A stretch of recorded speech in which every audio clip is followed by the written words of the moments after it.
कैसे हैं बच्चे लोग? स्वागत है आपका आज के पहले क्लास में जो कि इंग्लिश का होने वाला है क्लास 12। भैया सबसे पहले बात करें, इंग्लिश है क्या? ये इंग्लिश क्या है पता है? ये इंग्लिश एक भाषा कहलाती है, लैंग्वेज। जब हम लोग बात करें, जिस समय हम लोग आदि मानव थे, यानी हम लोग मानव की प्रक्रिया में थे, जब मानव बनने की प्रक्रिया में थे, उस समय में हमें कुछ भी ज्ञान नहीं था, भाषा का भी ज्ञान नहीं था। हम लोग साइन लैंग्वेज इस्तेमाल करते थे, तो साइन लैंग्वेज भी कुछ अलग तरीके का, साइन भी नहीं होता था, यानी भूख लगता था, क्योंकि मानव है तो मानव की कुछ प्रक्रियाएं हैं। प्रक्रियाएं कहने का मतलब मानव अगर इस जीवन पे, इस धरती पे रहना चाहता है, इस जीवन को बरकरार रखना चाहता है, तो इसकी कुछ प्रक्रियाएं होती है, जैसे खाना खाना, पानी पीना, चलना, दौड़ना, ये सारी चीजें। तो आखिर खाने के लिए हमें क्या करना पड़ता था? शिकार करना पड़ता था। लेकिन आपके सहयोगी हैं, तो अगर आप उसे जवाब नहीं दीजिएगा या कुछ बोलिएगा नहीं, तो वो समझेगा कैसे कि क्या करना है। जैसे आपके साथ दोस्त चलते रहते हैं और बीच में एक गड्ढा चला आता है, तो आप क्या बोलते हो? ए भाई देखो गड्ढा है, बोलते हैं ना। ये है हमारी भाषा। क्या है? हमारी भाषा। और हम लोग इस भाषा को हिंदी कहते हैं। लेकिन इंग्लिश एक ऐसी भाषा है और कम समय में बहुत तेजी से फैलने वाली भाषा हो गई, और वही भाषा को हम लोग को अब सीखना है। क्योंकि अभी के समय में हम लोग जिस क्लास में, साइंस में, कॉमर्स, आर्ट्स, सभी में इंग्लिश आ गया है ना। और सभी बुक कन्वर्ट हो चुके हैं इंग्लिश में। जिनको इंग्लिश में पढ़ना होता है वह इंग्लिश में पढ़ते हैं, जिनको हिंदी में पढ़ना होता है वह हिंदी में पढ़ते हैं। यानी जिनको अच्छा भाषा का समझ है इंग्लिश का, वो सारे बुक को इंग्लिश में कन्वर्ट कर लेते हैं, और जिनको अच्छी भाषा का ज्ञान है हिंदी का, वो हिंदी में कर लेते हैं। लेकिन यही आप अगर हमारे रीजनल में चले जाइएगा, हमारे क्षेत्रों में, जैसे हमारा 4 क्षेत्रों में बटा हुआ है पूरा भारत। हम लोग हमेशा कहते हैं उत्तर, दक्षिण, पूर्व, पश्चिम। क्या सभी की भाषाएं समान हैं? नहीं, सभी की भाषाएं असमान हैं। अगर आप यही पूरब में चले जाइएगा तो बंगाली मिलेगा। कोलकाता जानते हैं ना, हमारे पूरब में है, हमारे ईस्ट में है, वहां बंगाली मिलेगा। ज्यादातर पढ़ाई वहां पे बंगाली में, जैसे हम लोग यहाँ पे हिंदी में बातें कर रहे हैं, वहां पे बंगाली में बातें होंगी। अगर आपको बंगाली में अच्छी समझ है तो आप वहां पे बिल्कुल समझ पाइएगा, नहीं तो फिर इंग्लिश भाषाएं जो है वो आपको समझनी पड़ेगी। टीचर इंग्लिश में बोलेगा। इसी तरीके से साउथ में चले जाए, वहां का भी इंग्लिश बहुत अच्छा है, लेकिन वहां पे अपने अपने भाषाएं हैं, कन्नड़ है, तेलुगु है, तमिल है, ये सब भाषाएं बोलते हैं। हमारे उत्तर भारत में सबसे प्रमुख भाषा के रूप में जानी जाती है हिंदी, और उसके बाद इंग्लिश। यानी हम लोग एक शब्द को गौर कीजिएगा, जहां जहां जा रहे हैं सभी जगहों पे इंग्लिश जरूर बोली जाती है। इसीलिए हमारा इंग्लिश ऑफिशियल लैंग्वेज हो गया। क्या हो गया? Official language. आया कहां से? ये ब्रिटिशर्स लेके आए। इंग्लिश का ओरिजिन ब्रिटिशर्स का है, यानी ब्रिटिश जो होता है, ब्रिटिश एम्पायर, आपने समझा होगा, आपने 10th में पढ़ा होगा, या फिर आगे बहुत सारे 9 या 10th में पढ़ा होगा कि हम लोगों का भी देश गुलाम था। इसी तरीके से जहां जहां ब्रिटिशर्स गए, जहां जहां, लगभग सभी देशों को उन्होंने गुलाम बनाया है ब्रिटिशर्स ने, और जहां जहां वो गए वहां पे इंग्लिश लेके गए। इमेजिन करते हैं कि एक आदमी पूरा बंगला जानता है, वो बिहार में आया तो क्या हिंदी बोलेगा? वो बंगला ही बोलेगा। और उसके इन्फ्लुएंस में आने वाले व्यक्ति क्या हो जाएंगे? बंगाली बोलने लगेंगे और सीखने लगेंगे। इसी तरीके से जब ब्रिटिशर्स यहां पे आए भारत में, तो उनको हिंदी नहीं आती थी, वो हिंदी समझने का कोशिश किए। इस तरीके से प्राचीन समय में बहुत सारे जो क्या बोलते हैं, घूमने वाले, इनको हम लोग ट्रैवलर बोलते हैं, जो यात्री थे, ट्रैवलर इधर उधर घूमते थे, तो वो यात्रा वृत्तांत लिखते थे। 11th के क्लास में ये पढ़ना है, जैसे इब्न बतूता हो गया, मार्को पोलो हो गया, ये सब बहुत सारे जो आए यात्रा वृत्तांत को लिखे। यात्रा वृत्तांत यानी ट्रैवलर को, और वहाँ के सारे संस्कृतियों को लिखे। उन संस्कृतियों में ये भी लिखे कि यहाँ पर हिंदी बोली जाती है, उर्दू बोली जाती है, फारसी बोली जाती है, ये सब चीजें उस समय में। लेकिन जब अंग्रेज यहाँ पर 16वीं शताब्दी में एंट्री मारे व्यापार के लिए, तो फिर एक नया उदय हुआ भाषा का, जिसको बोला गया इंग्लिश। और इंग्लिश उस समय से धीरे धीरे आते आते एक ऐसी मुख्य भाषा बन गई कि जिसके बिना हम लोग अब अधूरा महसूस करते हैं। अगर आप लोग चलते होंगे या कोई आपके सामने इंग्लिश में बात कर लेता होगा, तो आपको लगता होगा कि यार क्या बोल दिया, काश मुझे भी इंग्लिश बोलना आता है। या फिर अगर कोई लड़की एकदम फराटेदार इंग्लिश बोलती तो कहेगी यार इंग्लिश बोलेंगे तभी वो लड़की पटेगी। नहीं, यानी इन्फ्लुएंस अच्छा बनेगा हमारा इंग्लिश। तो इसी तरीके से देखा जाए तो इंग्लिश एक महत्वपूर्ण भाषाओं में से हमारे लिए एक बनी। केवल हमारे पर्सनालिटी डेवलपमेंट के लिए ही नहीं, हमारे जरूरतों के लिए भी इंग्लिश अब बहुत ज्यादा इंपॉर्टेंट हो गई है। इंटरव्यू देने जाइए, अगर 5-6 लैंग्वेज इंग्लिश में आप बात कर लीजिएगा, 5-6 सेंटेंस बोल दीजिएगा, अगला जो इंटरव्यूअर होगा वो कहेगा कि नहीं ये जानकार है, और शायद दूसरे से चांसेस आपका प्लस पॉइंट ज्यादा हो जाएगा। ओके, क्योंकि आपके पास भाषाओं का ज्ञान है। जितने लोगों के पास जितनी भाषाओं का ज्ञान है उसके पास उसके पर्सनालिटी में निखार आने लगता है। तो आज का ये जो क्लास हम इंट्रो ले रहे हैं इंग्लिश का, इसलिए क्योंकि आपका साल भर का सफर अब मेरे साथ चलेगा इंग्लिश के साथ, साथ साथ में हिंदी की भी क्लासेस चलेगी। पहले इंग्लिश के बारे में बात करें, English by Sahil sir, 0 level से हीरो लेवल तक। अगर आपको कुछ भी नहीं आता है कोई परेशानी नहीं है, बहुत कुछ सीखेंगे क्योंकि सीखना जरूरी है। अगर आप मरीज हैं, बहुत बीमार हैं, डॉक्टर के पास जाते हैं तो डॉक्टर शुरुआत से इलाज करता है, ना कि तुरंत एक दिन दवाई दिया और खत्म हो जाएगा। वो मेरा काम है कि आपको कैसे 0 लेवल से हीरो लेवल पर लाना है।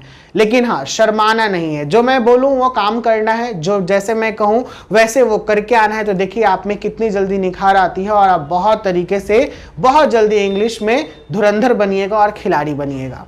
ओके, स्टार्टिंग करते हैं इंट्रो से।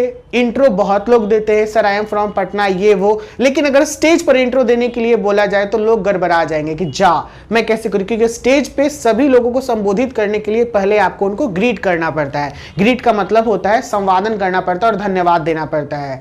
You have allowed to be present in my introduction in front of you, I am very thankful to you all. It's a very great day for me that I'm representing myself in front of you। ये सारी बातें कितना बढ़िया से English आया। लोग अगर सुनेंगे जानेंगे तो कहेंगे यार अच्छा है, वो सुनने के लिए कोशिश करेंगे। लेकिन अगर मैं कहूं hello I am representing my self in front of you, सुनेगा कोई? रुक रुक के आ रहा है। एक जो लैंग्वेज होता है ना, लैंग्वेज एक दूसरे के प्रति जो होता है वो अट्रैक्शन बनाता है। जब आपकी भाषाएं बहुत प्यारी होती हैं तो लोग आपको सुनने का कोशिश करते हैं। लोग जानते हैं कि नहीं यार ये बहुत अच्छा बोलता है। हम लोग जानते हैं कि ये पावर सबसे अच्छा किस में होता है? पॉलिटिशियन में होता है। किस में होता है? पॉलिटिशियन में। यानी एक राजनीतिज्ञ अगर बेहतर बोलते हैं तो उनका ऑडियंस सुनेगा, और नहीं तो भीड़ नहीं लगेगा, सिर्फ पैसा पे भीड़ लगेगा। देखिए 500 रुपये मिल जाए, रात में एक पौवा का दाम मिल जाए, उसके बाद पौवा बउआ बन के एकदम बैठल है सामने। तो आगे आते हैं मेन मुद्दे पे। हम लोगों का ये क्लास जो चलेगा इंग्लिश का बाय साहिल सर, 0 से हीरो लेवल का सफर हम लोग करेंगे। पढ़ना क्या है इसमें? हम लोग जानते हैं कि इस बार हमें पढ़ना है पूरा बुक। वो बुक का नाम क्या है भैया? वो बुक का नाम है रेनबो पार्ट 1। ये था 11th की कहानी, 11th आपका खत्म हो गया। हमें पढ़ना है रेनबो पार्ट 2। क्या पढ़ना है? Rainbow part 2। ये BSCB का टोटल जितने भी BSCB स्टूडेंट हैं उनके लिए ये बहुत इंपॉर्टेंट है, क्योंकि एग्जामिनेशन में मैक्सिममली 70 to 80 नंबर का क्वेश्चन करता है इससे, और हमें 70 to 80 नंबर का क्वेश्चन में से 50 नंबर का क्वेश्चन जरूर बनाना है। मैं इसे 100 भी कहूं तो कोई बुरा नहीं है, ठीक है? कभी कभी ऊपर नीचे रेशियो होते रहता है। अब कहिएगा सर 100 में 50 बना दी, क्योंकि एग्जामिनेशन आपका टोटल इंग्लिश का 100 मार्क्स का होगा। कितने मार्क्स का होगा? 100 मार्क्स का। इसी में अब आता है ग्रामर, तो आपको टोटल ग्रामर पढ़ाया जाएगा। ग्रामर क्या होता है? ग्रामर हमारे इंग्लिश को सुधारने का काम करता है। यानी व्याकरण आपने बचपन में पढ़ा होगा, शुद्ध शुद्ध बोलना, शुद्ध शुद्ध लिखना ही व्याकरण कहलाता है। That we write and speak a very efficient and accurate manner, this is known as grammar. एक ग्रामर कहते हैं। ग्रामर भी आपका 100 मार्क्स का ग्रामर पूछेगा। हमें अटेम्प्ट कितना करना है भैया? हमें अटेम्प्ट करना है 50 मार्क्स का। 50-50 टोटल हो जाता है 100। मैं बताऊंगा कि कैसे 100 आएगा। 80 प्लस लाना गारंटी है। अगर आप जो मैं कह रहा हूं उसके हिसाब से चले तो जरूर आएगा। मेहनत कीजिएगा, अभी हमारे पास बहुत समय है। अप्रैल में ये बैच स्टार्ट हो रहा है, खत्म होगा दिसंबर तक बैच। 2 महीने का रिवीजन या 1 महीने का रिवीजन चलेगा। नहीं आएगा? बिल्कुल आएगा, 80 प्लस आएगा। बस करते जाना है, समझते जाना है, और अंतिम में आपको ऐसा महसूस होगा कि मैंने बहुत कुछ सीखा और मैं इंग्लिश भी बोलने के लायक बन गया हूं। ये बीच में ही आपको पता चलने लगेगा 2-3 महीनों के बाद। आप खुद से जब बोलने के लिए मैं एक टॉपिक दूंगा लाइक अभी बहुत सारे टॉपिक्स हैं, जैसे अभी चल रहा है नवरात्र। नवरात्र दो बार आता है, इसके बारे में मैं दे सकता हूं टॉपिक, तो ये आप लोग ले लीजिएगा। प्रीवियस ईयर के बच्चों को मैंने दिया चंद्रयान, मैंने दिया विमेन एम्पावरमेंट, बहुत सारी बातें बताई, और उससे रिलेटेड, वो टॉपिक से रिलेटेड आपके ऐसे भी लड़ जाएंगे। तो आपको एक तीर से दो निशाना है ना, बहुत बेहतरीन। अब यहां पर जो रेनबो पार्ट 2 और ग्रामर है, ये हमारे बुक का है, लेकिन इसके साथ साथ मैंने कहा कि आप बहुत कुछ सीखते हो, तो आपका एक स्पेशल और आता है जिसे हम लोग बोलते हैं पर्सनालिटी डेवलपमेंट। क्या हो गया? Personality development. ये इस क्लास का फीचर है कि ये आपको इस क्लास के दौरान में विदाउट एनी कॉस्ट, यानी फ्री में इस बारे में बताई जाएगी।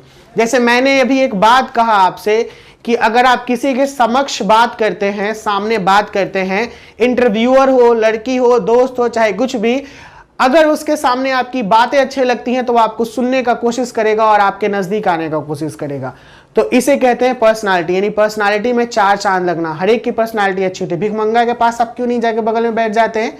नहीं, क्योंकि पर्सनालिटी उसका डाउन है, अच्छा पर्सनालिटी नहीं है। क्यों नहीं है? क्योंकि वो ऐसा बनाया हुआ है कि कोई नहीं बैठेगा। हाँ, उसके साथ सहानुभूति हो सकती है, अब बेगर के साथ एक सहानुभूति हो सकती है, बट हम लोग दूसरे के साथ, जैसे कि जो एक हमारा दोस्त होता है वगैरह, अगर उस दोस्त का मुंह महकेगा, क्या उसके नजदीक में आप जाइएगा? अगर वो बोलेगा तो नहीं। बचपन में ऐसी ही कुछ यादें मेरे साथ भी ताजा है। तो पर्सनालिटी में केवल इंग्लिश बोलना ही नहीं, बहुत सारी चीजें आती हैं, तो मैं वो भी सिखाऊंगा कि कैसे क्या होता है। तो ये स्पेशली जो क्लासेस है वो आपका बोर्ड लेवल के इंग्लिश का है। बोर्ड लेवल के इंग्लिश हम लोग पढ़ेंगे, जिसमें पूरा चैप्टर लगभग 11 है और पोयम 10 है। टोटल 21 चैप्टर हमें पढ़ना है। 11th को छोड़ के क्लास 12th इंग्लिश के बारे में बात कर रहे हैं। और हम लोग ग्रामर पढ़ेंगे 0 लेवल से हीरो लेवल तक। इट्स मीन कि हमें अगर लेटर नहीं पता है कि लेटर कितने होते हैं, कितने होते हैं लेटर कितने होते हैं, इट्स मीन अल्फाबेट्स कितने होते हैं। हाँ, वही इंग्लिश लेटर उसे हम लोग बोलते हैं 26 होते हैं।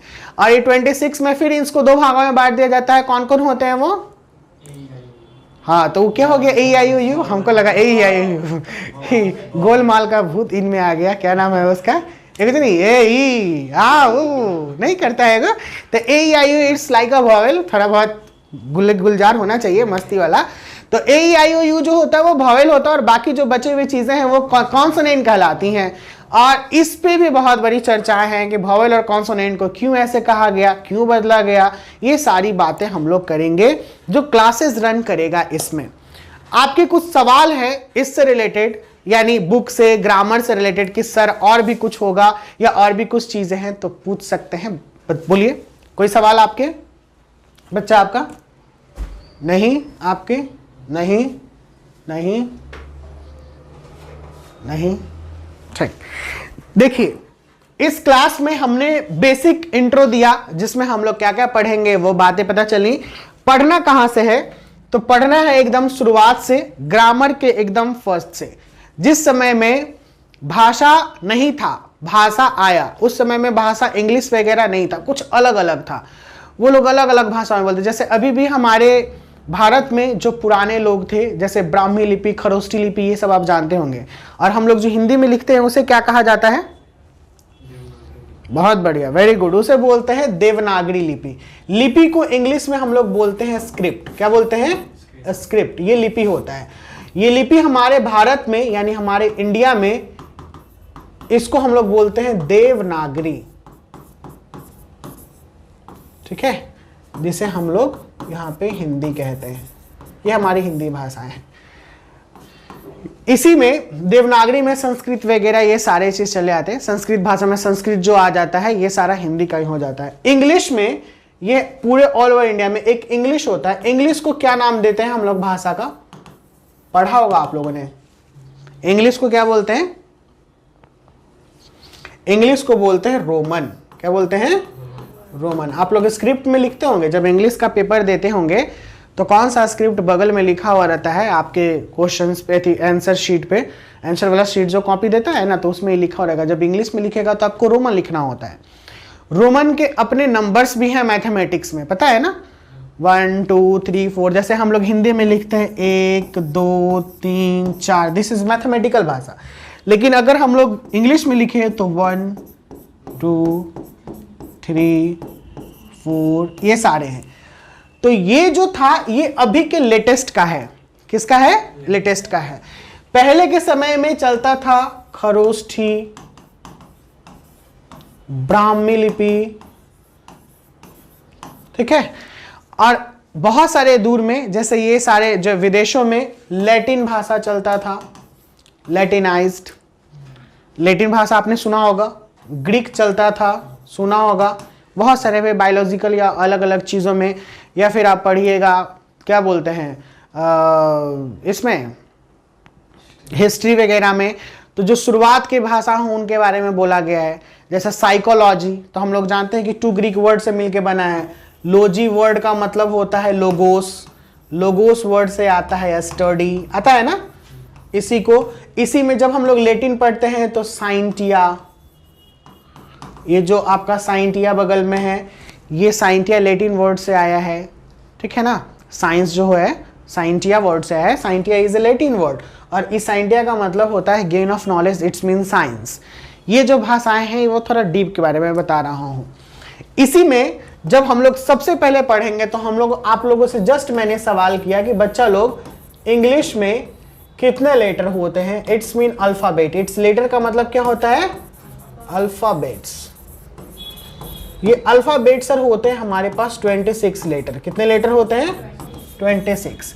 सर ये 26 लेटर को 2 भागों में बांटा गया है। एक है वॉवेल और दूसरा है कॉन्सोनेंट।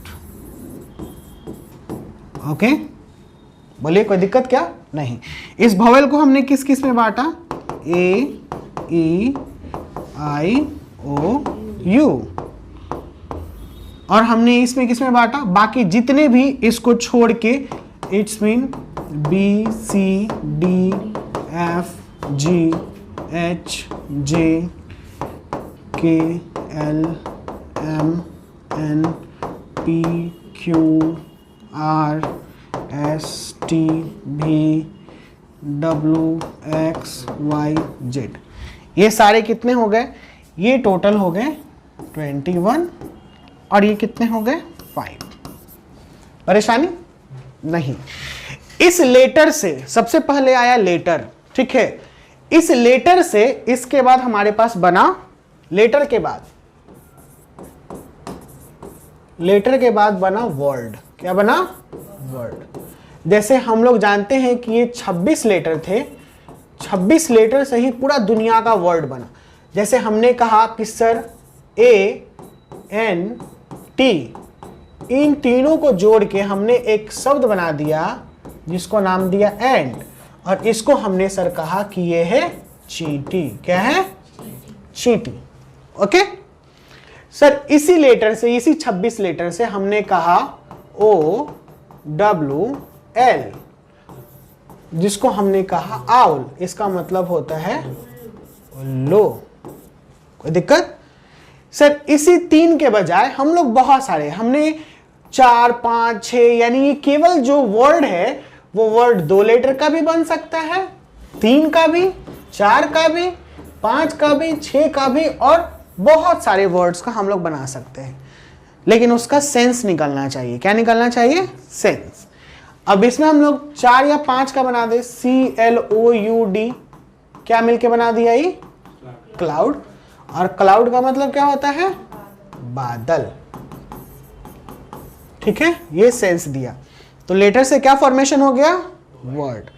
अब इसके बाद एक सेशन और आया, भैया लेटर था, लेटर से हमने वर्ड बना दिया, वर्ड से फिर फॉर्मेशन हो गया सेंटेंस का। किसका फॉर्मेशन हो गया? सेंटेंस का। सेंटेंस का मतलब हो गया वाक्य। हमने सबसे पहले बात किया एंड का। किसका बात किया? एंड का।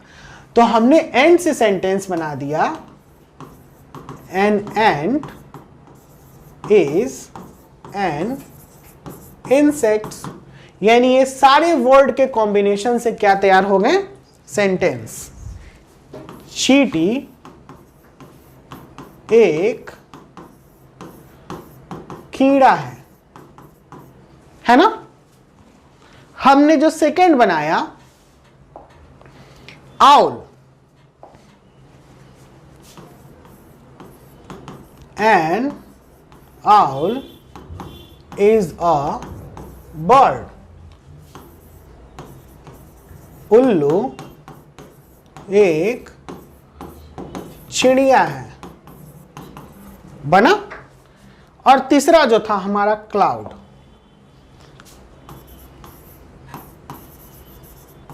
Cloud floats in the sky. ये फ्लोट्स जो होता है ये क्लाउड के लिए सही है या नहीं है, बताइए। Because you are in all 12th class, then I am expect from you कि you judge it is right or wrong, सही है या गलती है, wrong है। आप लोग को नहीं पता तो हम बताएंगे wrong कैसे है, इसके बारे में कुछ बता सकते हैं आप, बोलिए। नहीं पता है तो हम बताएंगे, बस यूं ही wrong मत कह दीजिए इसे। Anyone have answer? No. तो हम कहेंगे सर बिल्कुल, ये फ्लोट्स जो होता है सर ये वाटर के लिए यूज होता है। किसके लिए यूज होता है? वाटर के लिए यूज होता है। लेकिन क्लाउड तो वाटर में नहीं रहता है सर। क्लाउड कहाँ रहता है? क्लाउड रहता है स्काई में। क्लाउड कहाँ रहता है? स्काई में। और स्काई में कोई भी चीज जो होता है सर वो फ्लोट के जगह पे फ्लाई करेगा। क्या करेगा? फ्लाई, यानी उड़ता है, होता है ना। फ्लोट यानी तैरना होता है। इन द सेंस ऑफ, अगर हम लोग स्पोकन में बात करें, वी से एवरीथिंग, हम लोग कुछ भी बोल सकते हैं। But in the sense of grammatical, अगर हमें एरर को ठीक करना होगा तो हम लोग इसे cloud fly in the sky, यानी क्लाउड उड़ रहा है, उड़ता ही है ना, चलता है, वैसे करके। ये सारी चीजें, छोटी छोटी बातें जो हैं, मैंने एक एरर इसीलिए डाला, लेकिन हालांकि एरर के बारे में भी चर्चा नहीं करनी थी। ये सारी बातें थी किससे रिलेटेड? कंप्लीट सेंटेंस से रिलेटेड। ये सेंटेंस बना ना। सेंटेंस के बाद जो सीन आता है, हमने क्या क्या सबसे पहले लिखा सर? लेटर। लेटर से हमने क्या बनाया? वर्ड। वर्ड से हमने क्या बनाया? सेंटेंस। और सर इसी सेंटेंस से जब पूरा कॉम्बिनेशन ऑफ सेंटेंस मिलेगा तो बनता है स्टोरी। क्या बनता है? स्टोरी। कोई दिक्कत क्या? ये बना स्टोरी। स्टोरी का मतलब होता है कहानी। कहेगा सर कहानी? हाँ। अगर हम एक इंसेक्ट की चींटी के बारे में बात करें तो चींटी एक कीड़ा है। चींटी एक सामाजिक कीड़ा है। चींटी मेहनती होता है ना। ये हिंदी में बात कर रहा हूँ, इसको इंग्लिश में भी ट्रांसलेट कर सकते हैं। चींटी बहुत मेहनत करता है, वो अपने मेहनत से कभी पीछे नहीं हटता है, वो झुंड में रहता है ना। ये चींटी के बारे में जब बहुत सारी बातें हो जाएंगी तो उसकी एक स्टोरी बन जाएगी। जैसे हम लोग स्टोरी बुक पढ़ते हैं ना, एक पूरे बुक में बहुत सारे स्टोरी होते हैं, बहुत सारी चीज़ों के बारे में। हम लोग कोई क्रिकेटर को नहीं पढ़ते, सचिन तेंदुलकर, ठीक है, सहवाग, बहुत सारे हैं, जडेजा, जो भी ले लीजिए क्रिकेटर के बारे में, क्योंकि बच्चे लोग क्रिकेट को ज़्यादा पसंद करते हैं, तो इसीलिए मैंने अभी इसके बारे में चर्चा की। कोई परेशानी नहीं। इसके बाद स्टोरी के बाद एक सेक्शन और आता है। तो स्टोरी के बाद क्या बना? बुक। अभी जस्ट मैंने चर्चा किया था, स्टोरी के बाद क्या बना? बुक। यानी एक लेटर से वर्ड बना, वर्ड से सेंटेंस बना, सेंटेंस से स्टोरी बना, और स्टोरी से फिर फाइनली क्या हो गया? बुक बन गया। और ये बुक को हम लोग क्या करते हैं? ये बुक को हम लोग पढ़ते हैं। यही बुक ना हम लोग पढ़ते हैं जो आता है। और एक सेक्शन और मैं बताऊंगा, इस बुक से फॉर्मेशन होता है लाइब्रेरी का। किसका फॉर्मेशन हो गया? लाइब्रेरी। अगर बुक नहीं तो लाइब्रेरी नहीं। देखिए कहां से आए? लेटर से। और कहां पे चले गए? अधिकतर लोग अभी यहां तक नहीं पहुंचे हैं जहां तक मैं आपको पहुंच के बता रहा हूं। अगर स्टार्टिंग कीजिएगा, बहुत सारे इंस्टीट्यूशन में, कोचिंग्स में आपको यहीं तक करके छोड़ देगा, क्योंकि सेंटेंस ही पढ़ाना है। स्टोरी थोड़ी वो जानता है, आपको सेंटेंस पढ़ाएगा, कहानी खत्म कर देगा। लेकिन आपको बेसिकली एक बहुत ही नॉर्मल सा क्वेश्चन है जो आपके पर्सनालिटी को डेवलप करेगा कि सेंटेंस जब मिलते हैं तो क्या होता है। पूछ सकता है, आपके इंटरव्यू में पूछ सकता है, आपके टीचर पूछ सकते हैं, क्योंकि it is a like a common sense, ये कॉमन बात होना चाहिए। स्टोरी मिलेंगे तो बुक बनता है सर, बुक में बहुत सारी स्टोरियाँ रहती हैं, और जब बुक होता है तो पूरे कलेक्शन ऑफ बुक्स कहाँ पे रखाते हैं? लाइब्रेरी में रखाते हैं। These are all things we know that, but we can't know in the time of the interview or the something else. Whenever one asked me, जब भी कोई हमसे पूछेगा तो हम लोग इसमें कंफ्यूज हो जाएंगे, लेकिन कंफ्यूज नहीं होना यही पर्सनालिटी डेवलपमेंट कहलाता है। यही कहलाता है कि आपके व्यक्तित्व को निखार के लाया है, आपने बहुत अच्छा किया है। इसमें समझ में आया? कोई दिक्कत? आज हम लोग यहीं पे इस क्लास को रोकेंगे, अपने इंट्रो को, और उसके बाद नेक्स्ट क्लास में बहुत सारी बातों को लेके चलेंगे। बच्चे लोग, इस क्लासेस में हमने आज सीखा, मैं आपको लिखने के लिए सारी चीज़ें दे दूंगा, अभी आपको कॉपी में राइट डाउन कर लेना है ताकि आपको पता चले। ये फर्स्ट क्लास था जिसमें इंट्रो और प्लस कुछ जो बेसिक बातें हैं इसकी ये मैंने करवाई हैं। क्लासेस अब जो स्टार्ट होगा वो आपके सेंटेंस ही होगा, क्योंकि हमने आपको बता दिया लेटर 26 होता है, वॉवेल होता है, कॉन्सोनेंट होता है, बस ये सारी चीज़ें। अगर लेटर में कुछ और भी चीज़ें होंगी तो मैं बता दूंगा, क्योंकि कॉन्सोनेंट्स भी जो होते हैं वो 2 प्रकार के होते हैं। ठीक है, 2 प्रकार के जो वॉवेल जो होते हैं वो 2 प्रकार के होते हैं। कैसे होते हैं वो मैं चर्चा करूंगा अगले क्लास में। तो ये बताइए कि क्लासेस के बारे में कोई और जानकारी समझ में आ रहा है? इसी के साथ साथ हम लोग हिंदी क्लास भी लेके चलेंगे। 3 दिन अभी हमारा 3 डे इंग्लिश क्लास चलेगा, जिसमें अभी फिलहाल हम लोग 1 हफ्ता ग्रामर लेके चलेंगे फर्स्ट वीक, और दूसरा हफ्ता बुक लेके चलेंगे। और ये 3 दिन जो चलेगा ये चलेगा हिंदी। सेम पैटर्न रहेगा हिंदी का भी, 3 दिन बुक लेके चलेंगे, 3 दिन ग्रामर लेके चलेंगे। Admission is going on, admission चल रहा है, इसीलिए सिलेबस अभी थोड़ा जो होगा मॉडरेट स्थिति में चलेगा, स्लो भी नहीं चलेगा, फास्ट भी नहीं चलेगा। जितना ज़रूरत है वो दिया जाएगा, क्योंकि एडमिशन एक समय में आते आते अगस्त में ये बैच लगेगा कि पूरा भर गया। उससे पहले भी भर सकता है, जब भी पूरा बैच भर जाएगा तो फिर सेकेंड बैच को बनाया जाएगा, लेकिन पहले इस बैच को भरना है। समझ में आया? हिंदी के लिए बुक जो रहेगा आपका वो दिंगत भाग 1 होगा, भाग 2, दिंगत भाग 2, और कोई भी व्याकरण का एक अच्छा किताब जिसमें सब कुछ मौजूद हो। आपको जो पढ़ना होगा मोस्टली संधि, समास, ये सब पढ़ना होता है। संधि, समास, फिर उसके बाद क्या बोलते हैं समास विग्रह उसी में चला आता है बहुत सारा। अगर ग्रामर का बुक नहीं भी लिए तो ग्रामर के लिए हम हैं, आपको एक चीज़ बता देंगे कि वहाँ से आपको कैसे मिलेगा, टोटल ग्रामर बता देंगे। लेकिन बुक जरूर ले लीजिएगा हिंदी का, क्योंकि उसमें क्वेश्चंस वगैरह या अंडरलाइनिंग बहुत सारी चीज़ें होते हैं, जिससे आपका बुक से बहुत सारा चीज़ मिले। समझ में आ रहा है? कोई परेशानी नहीं ना? स्टॉप कर। बच्चे लोग मिलते हैं बहुत जल्द नेक्स्ट क्लास में। Bye bye, take care, see you soon.